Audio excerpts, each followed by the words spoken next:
Dans cette vidéo, on va parler bien sûr d'apprendre une langue, mais on va même aller plus loin, on va parler d'apprendre à apprendre.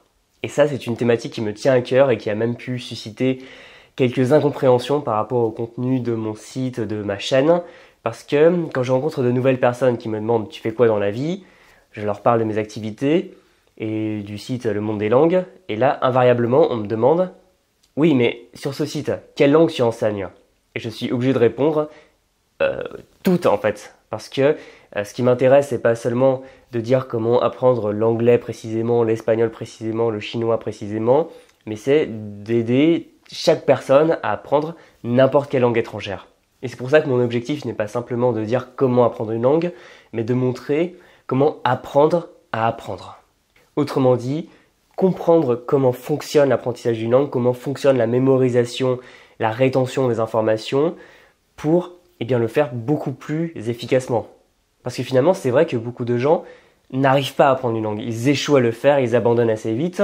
Et là, ils vont trouver plein d'excuses. Ils vont blâmer par exemple leur âge en disant qu'ils sont trop vieux, dire qu'ils n'ont pas de don des langues, ou dire qu'ils sont tout seuls et qu'ils n'ont personne à qui pratiquer. Mais en fait, le problème, c'est que quand on veut juste apprendre quelque chose, on se rend dépendant de la source de cet apprentissage. Parce que ce qu'on veut juste, c'est recevoir des connaissances dans un cadre qui est rassurant. On veut qu'on nous donne le cours, la fiche, les exercices. Et c'est compréhensible parce que beaucoup de gens ont peur d'apprendre une langue et ils sentent que ce n'est pas fait pour eux. Et ils se disent que le faire tout seul, le faire de manière autonome, c'est beaucoup trop compliqué. Donc il vaut mieux avoir ce cadre rassurant. Mais le problème, c'est que être dépendant comme ça, c'est une approche qui est très vite limitée. Parce que par exemple, si vous prenez un cours, vous allez progresser pendant 3 mois, 6 mois, 1 an. Mais si jamais vous déménagez et que vous ne pouvez plus aller à ce cours, si vous avez juste pris l'habitude d'apprendre dans le cadre d'un cours, en fait, vous allez vous retrouver livré à vous-même et vous ne saurez pas comment continuer. Et ça va être dommage parce que tout le temps que vous aurez passé à apprendre cette langue, finalement, vous n'allez pas pouvoir vous appuyer dessus parce que vous allez être perdu, vous allez vous dire « mais maintenant, où est-ce que je vais? Qu'est-ce que je fais ?» Et à la fin, vous allez juste laisser tomber, c'est vraiment dommage. Ou encore, si vous avez déjà atteint un bon niveau dans une première langue et que vous avez envie d'en attaquer une nouvelle, vous allez là aussi être bloqué parce que vous aurez toujours appris les langues comme des connaissances compartimentées, c'est-à-dire que l'anglais est totalement différent de l'espagnol qui est totalement différent de l'italien. Et donc en apprenant une nouvelle langue, vous allez à nouveau être tributaire des cours qui vont être présents ou non à côté de chez vous. Et le dernier point, qui est encore plus grave selon moi, c'est que si on reste dans une posture attentiste, qu'on reçoit de la connaissance, on va être mal préparé face à des éléments nouveaux. On va ne pas savoir s'y confronter et les apprendre plus rapidement. Par exemple, s'il faut apprendre un nouvel alphabet, on va perdre ses moyens. S'il y a des nouveaux sons, on ne va pas savoir comment y arriver pour les prononcer. S'il y a des points de grammaire particuliers, par exemple des déclinaisons, des conjugaisons complexes, plusieurs genres grammaticaux, voilà, à nouveau, on va être totalement perdu parce qu'on ne saura pas comment réagir et s'y adapter. Et finalement, apprendre des choses, c'est bien, c'est super, il faut continuer à le faire. Mais si on ne sait pas comment le faire, on est très vite limité, on est très vite dépendant. Et si jamais on rompt le contact avec la source de cet apprentissage, c'est terminé. Et c'est un peu le problème avec la manière dans notre société dont on reçoit le savoir. C'est-à-dire, pendant à peu près un quart de notre vie, pendant notre jeunesse, on passe notre temps du matin au soir à être bombardé de connaissances. Et bien souvent, on va en avoir oublié la quasi-totalité quelques années plus tard. Donc, quand on est à l'école, primaire, collège, lycée, puis dans les études, on reçoit plein de connaissances. Mais une fois qu'on en sort, il y a énormément de gens qui n'apprennent plus jamais rien, parce qu'ils ne savent pas comment apprendre. Et c'est pour ça que finalement, voyant que beaucoup de personnes étaient désorientées à l'idée d'apprendre une nouvelle langue, parce qu'elles ne savaient pas apprendre une langue qu'elle n'avait jamais appris à apprendre. C'est pour cette raison que j'ai décidé un peu de me spécialiser là-dedans plutôt que juste donner des cours d'anglais ou des cours d'allemand ou autre. Vous amener en fait toute cette pédagogie pour que vous puissiez vous-même, de manière plaisante, de manière autonome, apprendre n'importe quelle langue étrangère finalement. Et donc pour moi, apprendre à apprendre, c'est tout simplement connaître les mécanismes de l'apprentissage, ce qui se passe dans votre cerveau quand vous apprenez une langue étrangère. Donc savoir comment créer, organiser votre projet, le faire durer, comment mémoriser des informations, les mobiliser, comment trouver par vous-même des supports d'apprentissage, des choses qui vont vous être utiles et qui sont plaisantes, par exemple des films, des livres, etc. Bref, c'est reprendre le contrôle de tout ça. C'est comprendre ce qu'on fait pour encore mieux le faire. Parce que sinon, si on n'a pas cette vision, cette clarté, cette espèce de feuille de route, cette carte qui permet de s'y retrouver, ben on est dans le noir, on ne sait pas où on va, et c'est pour ça qu'il y a beaucoup de gens qui finalement passent 5 ans à essayer d'apprendre une langue, mais qui sont incapables de faire la moindre phrase. Parce qu'il manque cette boussole qui permet tout simplement de savoir où aller. Et si le fait d'apprendre à apprendre est selon moi aussi puissant, c'est parce que ça permet d'apprendre selon ses spécificités. Parce que tout le monde n'apprend pas de la même manière. Et c'est d'ailleurs le problème de l'école, c'est que souvent on va avoir un apprentissage à taille unique, comme un vêtement à taille unique, qu'on va essayer d'enfiler à tout le monde. Mais ce vêtement, il sera trop grand pour certaines personnes, trop petit pour d'autres. Et ça conviendra à certains, et eux vont être les bons à l'école, et les autres vont être vus comme les cancres, les moins intelligents, alors que c'était juste pas adapté. C'est un peu comme ces jeux pour enfants où on fait rentrer des carrés dans des carrés, des triangles dans des triangles. Si on s'évertue à essayer de faire rentrer un carré dans un triangle, ça ne marche pas, c'est juste de l'acharnement pour rien. Et en fait, passer 5 ans à apprendre une langue sans rien en retirer, c'est ça finalement, c'est pas autre chose. Et ça me rappelle cette citation de Einstein, ou en tout cas attribuée à Einstein, je suis pas tout à fait sûr, qui disait en gros que tout le monde est un génie, mais si vous demandez à un poisson de grimper un arbre, il va passer toute sa vie à penser qu'il est stupide. Donc une fois que vous savez ce que vous faites, que vous savez pourquoi apprendre certaines choses, que vous savez ce qui marche pour vous ou ce qui marche moins bien, et bien là vous êtes capable d'organiser tout ça, d'organiser votre apprentissage, et là ça va vraiment donner des résultats. Parce que si vous prenez simplement une méthode et qu'elle n'est pas faite pour vous, continuer dessus sans résultat, c'est une perte de temps.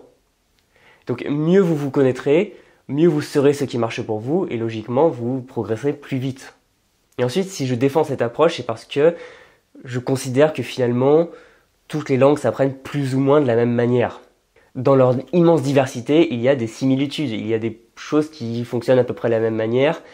Et par exemple, si vous voulez apprendre du vocabulaire, ce ne sera pas spécialement différent d'apprendre du vocabulaire espagnol et du vocabulaire hongrois. Les mécaniques de mémorisation resteront à peu près les mêmes. Ou même, il y a des choses qui ne sont absolument pas liées, mais une fois que vous les maîtrisez dans une langue, vous les maîtriserez plus facilement dans une autre. Par exemple, en finnois, pour les questions fermées, c'est-à-dire avec une réponse par oui ou par non, à la fin du verbe, on va mettre un ko ou un que. Donc par exemple, veux-tu, ce sera haluatko. Et par exemple, en japonais, pour les questions, on va mettre un ka à la fin. Par exemple, manges-tu, ce sera tabemasu ka.